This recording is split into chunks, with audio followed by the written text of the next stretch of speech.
Mr. Smith, Senator Mackley, and the distinguished member of the Commission.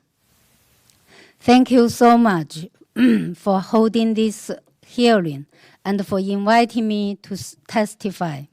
Today's hearing is so important to me as the wife of imprisoned Chinese human rights lawyer Ding Jiaxi, and as the director of advocacy of the NGO Humanitarian China.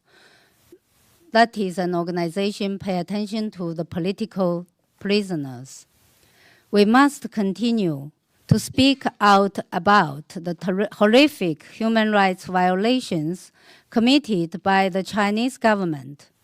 This is all the more important in the wake of the Chinese official delegations' denials about its human rights abuses and the Chinese government's allies' empty praise of poverty alleviation and so-called rights safeguards at China's Universal Periodic Review in Geneva last Tuesday.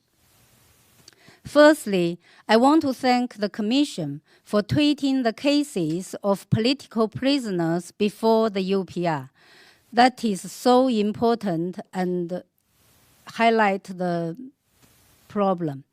I would also like to thank the US government for the robust statement it made during the UPR and for its advanced questions, including the focus on political prisoners and human rights defenders arbitrarily detained by the Chinese government.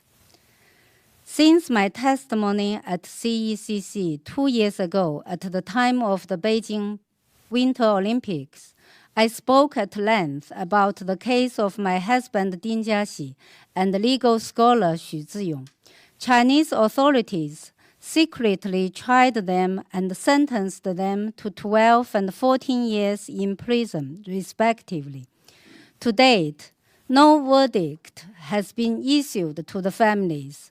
After Shandong High People's Court rejected their appeals, authorities sent Ding Jiaxi to a prison in Hubei province and Xu Ziyong to a prison in Shandong province. Actually, yesterday, Xu Ziyong's sister tried to go to see him, but was threatened not to allow to talk with me and threatened to jail his sister. In April 2023, following the announcement of the verdicts of Ding Jiaxi and Xu Ziyong, I had the honor to testify before Chairman Smith at a hearing of House Foreign Affairs committees. We discussed how Chinese authorities persecute human rights defenders through enforced disappearance, secret detention, torture, coerced confession, fabrication of criminal evidence, closed-door trials, and sentences, highlighting that the Chinese government has absolutely no respect for any law. Today, I'm holding up an image that shows many current political prisoners in China.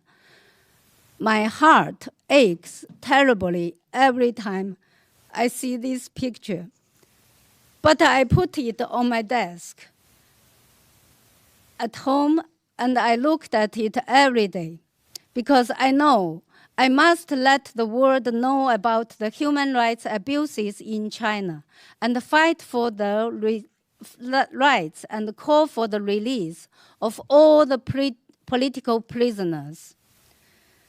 In my written testimony, I highlighted the main unlawful tactics used against human rights defenders by Chinese authorities with specific case examples, which includes enforced disappearance, torture, lengthy pre-trial detention, lack of access to medical treatment, heavy prison sentences, restriction on the rights of defense lawyers or imposing official assigned lawyers.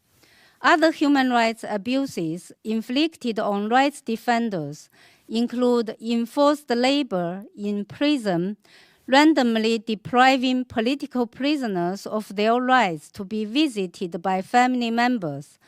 And right now, actually, this morning, my friends keep highlighting me that tortures also starts in the prison, usually before, during the investigation, but right now some torture in the prison also.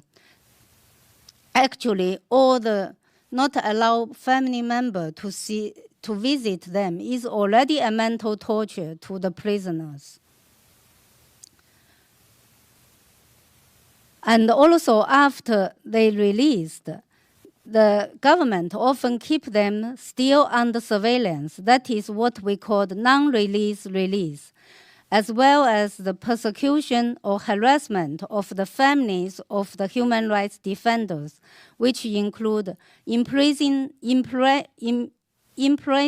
their wives or loved ones, and depriving their children of the rights to attend school, as well as the imposition of travel bans and forced deprivation of their livelihood.